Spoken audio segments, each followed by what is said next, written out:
just want to talk a little bit about ICE and the fact they're deporting military veterans and foreign nationals who served in the military, served our country. And I don't know what your take is on that. And I knowing people in your community who've been affected by this, if you have anything to kind of say. Well, I'll tell you a true story. I have a friend that lives out in California. She is Hispanic.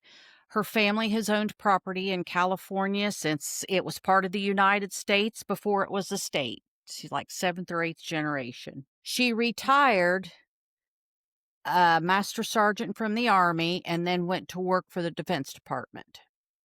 As she was leaving work one day this summer, she got detained by ICE and they wanted to see her ID. So she showed them her retiree ID and her ID from where she was working.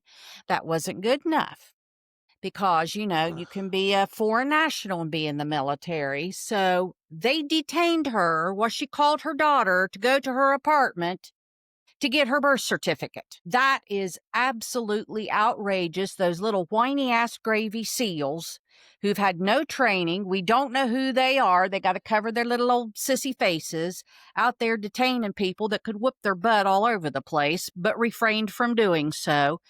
And it used to be that we used the military as a pathway to citizenship.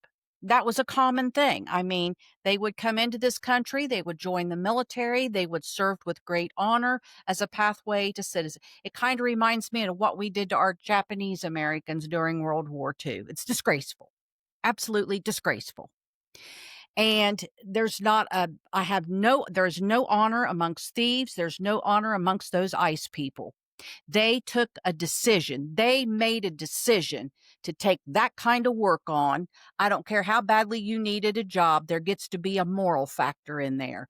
And they're doing that. And now they're stopping citizens. I have nothing good for them. And shame on every one of you that took a $50,000 bonus and took pay during the government shutdown. And you're going around terrorizing human beings. You're no better than the brown shirts of World War II, period.